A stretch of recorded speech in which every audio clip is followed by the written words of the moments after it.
and only for a short time. Did you know there's only one bone in the human body that'll grow back if you take it out?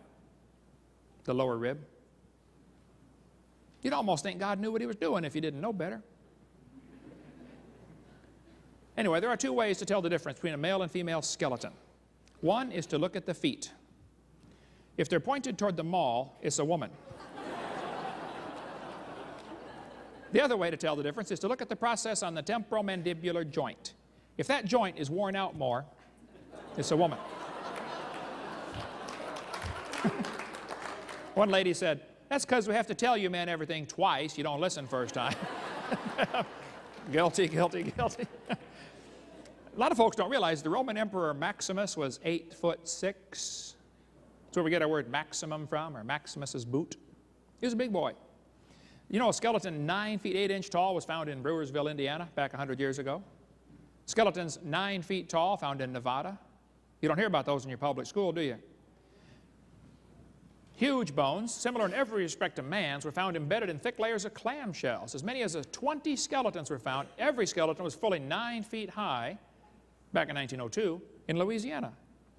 A skeleton 10 feet tall found in Humboldt Lake, Nevada. The legend in Guam is that giant people built the latte stones there. In Walkertown, Indiana, 8 giants ranging from 8 to 9 feet long, all wearing heavy copper armor, were found. Through the bungling of the diggers and the disinterest of the museum establishment, the discoveries were scattered and lost. Why would a museum not be interested in 9-foot skeletons? A 12-foot skeleton found in Lompoc Rancho, California, by some soldiers. The Indians got upset because they had disturbed a grave, so they reburied it. A 12-foot skeleton was found in Tucson, Arizona. The guy had 6 toes, a bird-shaped headdress. Who was moving these giant rocks anyway? That's a camel in front of it for scale, folks. This is a 39-pound copper axe head. Swing a 10-pound sledge for 20 minutes and tell me how you'd like to swing a 39-pound axe head. This is a stone that I've heard was designed to be held between the thumb and finger for chipping. I think there's a lot of evidence there were giants in the earth in those days. We've been working for several years on a book about giants in the earth. Should be coming out here one of these days. A friend of mine and I are writing this book together. The Smithsonian has been very active in hiding discoveries about giants because it goes against the evolution theory. See, evolution says we started off tiny and we're getting bigger and better and stronger and smarter. I think the Bible indicates we started off bigger and we're getting smaller and weaker and dumber. Now, it's true in the last 100 years there's been an increase of about 6 inches in average height only in industrialized countries. And that's because of increased nutrition, food supply, better sanitation, nothing to do with evolution. This is a skull from Winnemucca, Nevada. They finally took it down a few months ago because so many folks were stopping because of my seminar saying, hey, I want to see the giant skull.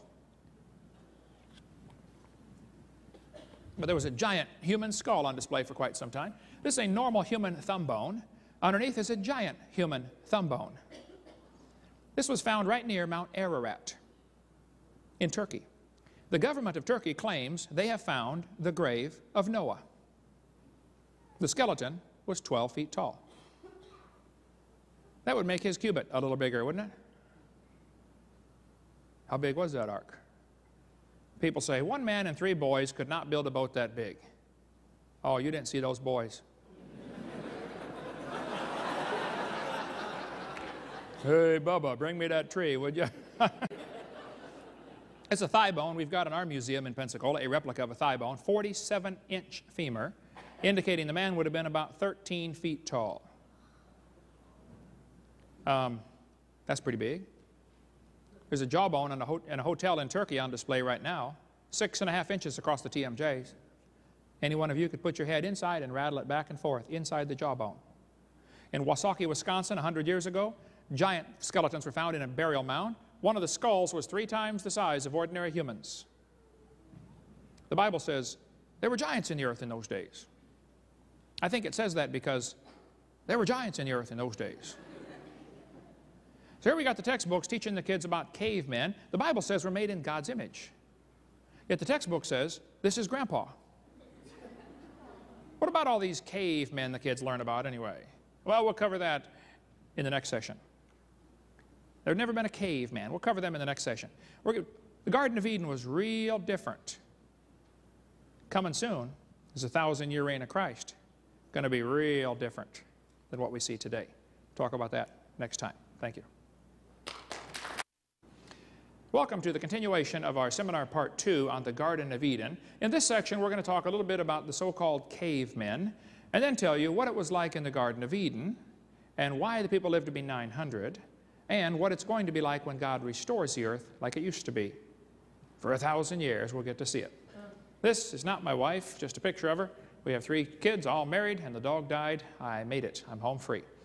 It's wonderful. And they all work for me and got grandkids coming now. The Bible says in 2 Peter chapter 3, in the last days, scoffers would come. They would walk after their own lust. And they would be saying, where is the promise of his coming? For since the fathers fell asleep, all things continue as they were from the beginning of the creation. The Bible says they're willingly ignorant of how God made the heavens and the earth. And they're ignorant of the flood. And the Bible says when God first made the earth, there was a canopy of water above the firmament, mentioned in Genesis 1, verse 6 and 7. The world was a lot different before the flood came. There was water under the crust of the earth. That's mentioned in Psalm 24 and Psalm 136. Before the flood came, the people lived to be 900 years old, on an average 912. Methuselah, 969, was the oldest, but most all of them lived to be over 900. So the Bible teaches man was made in God's image and lived over 900 years. The evolution theory is very different. The evolution theory says, this is Grandpa. Now, maybe that doesn't offend you, but it ought to offend you if you love the Lord, that they're teaching you came from an ape-like ancestor, and the Bible says we're made in God's image. So what is the truth about the so-called cavemen? Is it possible for an ape-like creature to become a human? Well,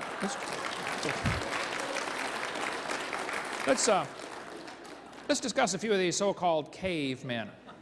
It depends what you mean by caveman. Many people in the Bible lived in caves. There are cavemen today, people who are living in caves, like Osama bin Laden, okay? So there's the world's most wanted caveman right there, probably hiding at a 7-Eleven someplace. Let's talk about a few of the so-called cavemen here. Nebraska man's a good place to start. You know, all they found for a Nebraska man was one tooth. Somebody found a tooth in Nebraska, Sioux County, Nebraska, near Colorado, and said, wow, this looks like half man, half ape tooth. They built the entire man and his wife from one tooth.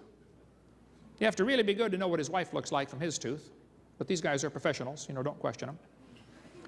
Later they found out the tooth actually came from a pig. There's the real Nebraska man right there, folks. Piltdown man was in the textbooks for over 40 years, and yet it was a deliberate fraud. In 1912, the New York Times announced, Darwin theory proved true. They found the Piltdown man.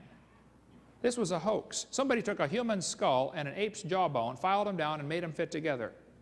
Fooled the experts. It was in the textbooks for 40 years. I wonder how many kids had their faith destroyed during that 40-year span of history. I wonder how many kids went to school and some teacher said, boys and girls, we got proof for evolution. Piltdown man. Teachers, now you listen carefully. If you're teaching something that supports the evolution theory, you're going to stand before God one of these days and be judged for every idle word that you speak. And if you destroy a child's faith, you better read Matthew chapter 18, verse 6. You'd be better off with a millstone hanged about your neck and drowned in the depth of the sea. And those folks that taught that for 40 years are in serious trouble when they stand before God. It was a hoax. Neanderthal man is still in the textbooks. But it was proven 50 years ago it's just an old man with arthritis. Neanderthal man was named after Neander Valley, where it was found in Germany. And Neander Valley was named after a guy named Joachim Neander, who wrote the song in your songbook, Praise to the Lord, the Almighty, the King of Creation. They found this old skeleton, petrified skeleton in this valley, and the back was bent over, and they named it the Neanderthal man. It was quite obviously a human, but the back was curved.